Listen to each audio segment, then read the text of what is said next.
এই ভাইরাসটা অত্যন্ত সংক্রামক। আক্রান্ত বাচ্চার শরীরে রোগ প্রতিরোধ ক্ষমতা ব্যাপকভাবে ক্ষতিগ্রস্ত হয়ে যায়। হাম হয়েছে কিনা এটা বোঝার উপায় কি স্যার? মোস্ট স্ট্রাইকিং যেটা হলো সেটা হলো হামের সাথে র্যাশ চলে আসা। এখন স্যার হাম রোগটা কতটা ভয়ঙ্কর? স্যার এই হাম নিয়ে ব্যাপক আলোচনা হচ্ছে। হাম বা মিজেলস যেটাকে বলে, এই হাম সম্পর্কে একটু জানতে চাই। হাম রোগটা আসলে কি এবং এটা কতটা ভয়ানক? হাম রোগটা হলো একটা ভাইরাসের জন্য হয়, যার নাম হলো রুবিওলা ভাইরাস। এবং এই ভাইরাস আক্রান্ত মানুষের শরীরের ভিতরে, বাচ্চাদের শরীরে ঢুকে হাঁচি কাশির মাধ্যমে আগত, এবং আমাদের রেসপিরেটরি সিস্টেম যে নাক দিয়ে শুরু হয়েছে এর মধ্যেই তারা ঢুকে যায়। ঢুকে সেখানে তারা বাসা বাঁধে বংশ বিস্তার করে, এবং কোনো এক মক্ষম সময়ে তারা শরীরের বিভিন্ন জায়গায় আক্রমণ করে। তাই এইটি হলো হাম। এটা হলো হাম। এবং এই ভাইরাসটা অত্যন্ত সংক্রামক। এবং এই যে ভাইরাসের মাধ্যমে যে বাচ্চাটা আক্রান্ত হলো, তার আশেপাশে অনেক সুস্থ বাচ্চাকে কিন্তু সে আক্রমণ করার ক্ষমতা রাখে, ইনফেকশাস করার ক্ষমতা রাখে। সেই আক্রমণটা কি বাচ্চাটাই হবে না আরো অন্যান্য লোক? আর অন্যান্য লোক যারা আশেপাশে সুস্থ যারা আছে, আচ্ছা, তাদের সবারই হতে পারে।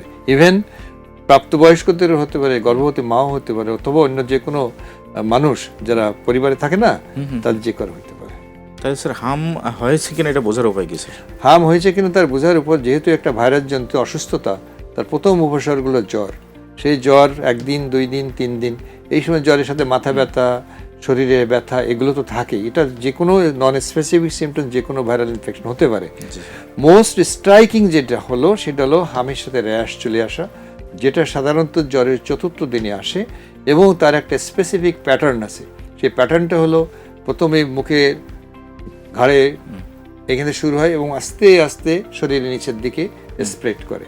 আচ্ছা। এবং যখনই তার এই যে র্যাশটা আসে, তখন জ্বরের তীব্রতা পূর্বে যা ছিল তার থেকে আরো অনেক গুণ বেড়ে যায়। তার মানে প্রথম দিকে জ্বর যা হবে, তারপর আস্তে আস্তে জ্বরের মাত্রা বাড়তে থাকে। এবং এই মাত্রা বাড়ে এবং বাড়ন্ত অবস্থায় থাকে প্রায় 48 ঘন্টা।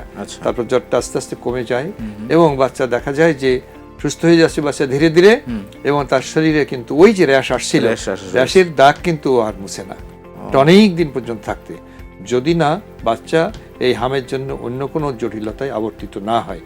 এইটা হলো তার ন্যাচারাল হিস্ট্রি। কিন্তু যদি কোনো সময় বাচ্চা এই ভাইরাসের আক্রমণে, যে জিনিসটা হয়, আক্রান্ত বাচ্চার শরীরের রোগ প্রতিরোধ ক্ষমতা ব্যাপকভাবে ক্ষতিগ্রস্ত হয়ে যায়। তার শরীরের ভিতরে যে ভিটামিন এর যে মজুদ, সেটা কিন্তু একদম 0 লেভেলে চলে আসে।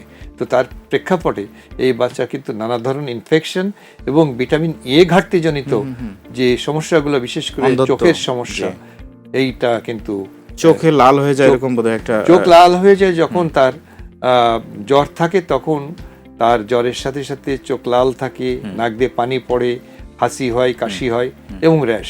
সর্বশেষ লক্ষণটা হচ্ছে স্যার র্যাশ। এই র্যাশটা স্যার কতদিন পরে হয়? র্যাশটা 4র্থ দিনে হয়, মানে জ্বর হওয়ার 4র্থ দিন। জি, শুরু হয়েছে মনে করেন 20 তারিখে, 24 তারিখের দিকে র্যাশ চলে আসে। তার মানে সবার ক্ষেত্রে কি র্যাশ হতে পারে? সবার ক্ষেত্রে র্যাশ হতেই হবে। আচ্ছা, হাম হলে র্যাশ হবে? র্যাশ হতেই হবে। আচ্ছা, এটাই মোটামুটি আমরা বুঝবো। এখন স্যার হাম রোগটা কতটা ভয়ঙ্কর? হাম রোগটা খুবই ভয়ঙ্কর। এই জন্য ভয়ঙ্কর কারণ এরা আমাদের শরীরের ভিতরে ঢোকার পরে, আক্রান্ত মানুষের শরীরের ভিতরে ঢোকার পর তার শরীরের রোগ প্রতিরোধ ক্ষমতা ব্যবস্থায় যে সমস্ত কোষগুলো নিয়োজিত আছে, তাদেরকে অ্যাটাক করে এবং তাদের কার্যক্রম নষ্ট করে ফেলে। সুতরাং এই যে নষ্ট করে ফেলে, তার প্রেক্ষাপটে ওই আক্রান্ত মানুষটি নানাবিধ নন স্পেসিফিক ব্যাকটেরিয়াল এবং অন্যান্য রোগ জীবাণুদের সংক্রমণ হয়।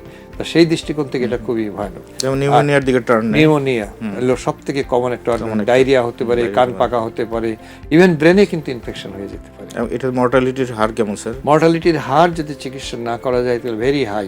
এটা ডিপেন্ড করছে জটিলতা কত তীব্র হচ্ছে। অনেক সময় যদি এই সমস্ত জটিলতাগুলো আর্লি শনাক্ত করে বাবা মারা ডাক্তারের কাছে আসেন এবং আর্লি চিকিৎসা শুরু করা যায়, এতে কিন্তু কমপ্লিট ভালো হয়ে যেতে পারে। আচ্ছা।